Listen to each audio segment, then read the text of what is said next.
to make me know holy. Ladies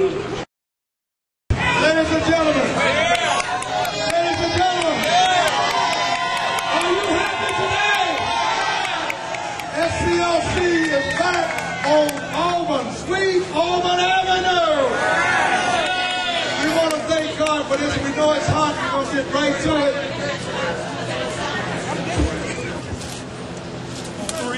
Yes. 1, 2, 3.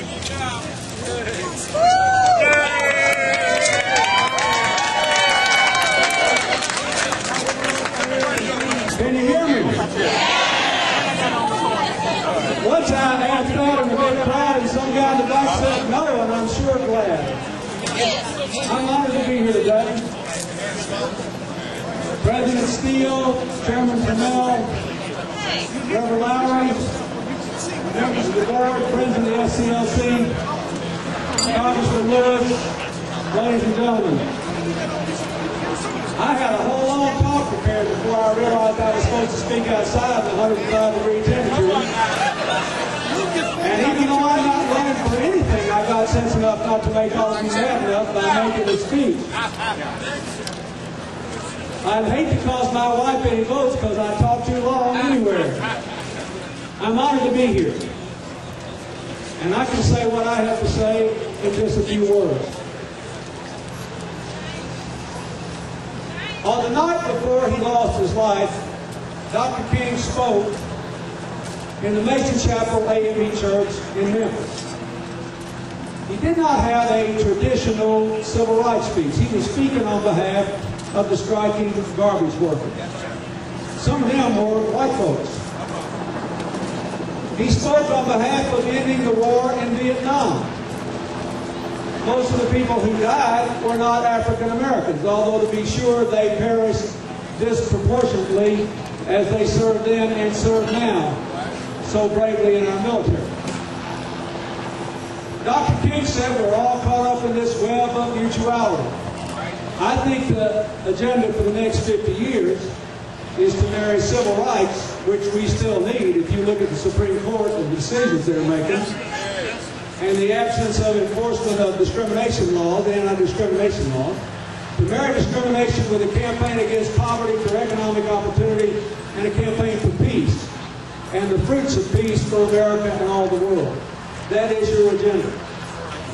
If you look at what's happened in America in the last decade, after we were growing together in the 1990s, and people on the bottom end of the economic ladder were lifting their economic fortunes, we've gone back to the point where we've had 6 years of growth and all the benefits have gone to the top 10%. The bottom 20% has lost ground. Poverty going up among working people and their families losing their health insurance. There's an agenda here, folks, that marries civil rights to the economic rights of all Americans who are willing to work hard and play by the rules. If Atlanta were given the support it needs to maximize energy efficiency in all these buildings, you tell me who get the jobs fixing the buildings, the people who need the work. If your national government and every private group, like the Sclc and my foundation, had a commitment to providing job training and continuing education for every high school dropout and everybody who gets out of the penitentiary in this country so they wouldn't have to go back in, you tell me who would benefit. All of America would benefit.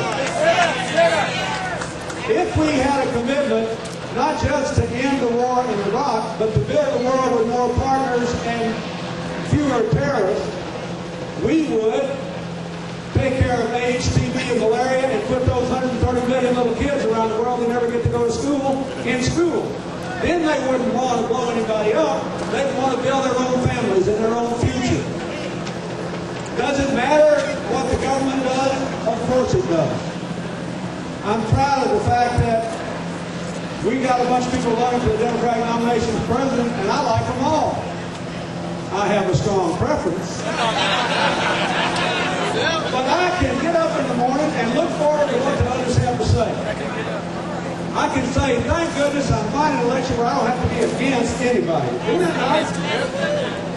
I like that. And I think it's important what government does. My wife's proposed reading all of the government bills buildings in America. That'll create a lot of jobs. And putting kids around the world in school, and putting every American kid in preschool, and giving help to communities that will hire ex-inmates. All those things are important. Government can do that. But we can do things too. The Sclc, my foundation, things we ought to do together. Let me just give you a couple of examples. There are 28 million Americans who do not have a bank account but get a regular check, either from their employers or from the Social Security Administration. Did you know that? 28 million. What do? They take out alternative banking services. They take out these refund anticipation loans from the IRS. They lose $1 billion every year in tax refunds. The lowest income working people in America taking out these loans that they never have to take out if they just have a bank account. They never have an ATM card, and they can't establish a credit rating, so they can't get a home mortgage. And if they do get a home mortgage, it's one of these subprime deals with higher interest rates that are causing the whole housing market to collapse.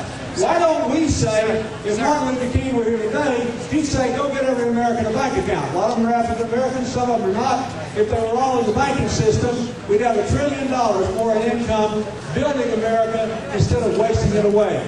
And we would close the economic gap between the rich and the working poor. Why don't we do that together? Why don't we find some way to give people who get out of prison the chance to get a job instead of getting in trouble and go back to jail? Almost all Americans say they believe in a God of second chances. And almost all of us need one. It is unconscionable that we are letting so many people waste their lives and not giving them a second chance. And I still can't believe we let 28 million people every day get up and try to figure out how to make ends meet, and they don't even have a bank account. Thank you, and God bless you all.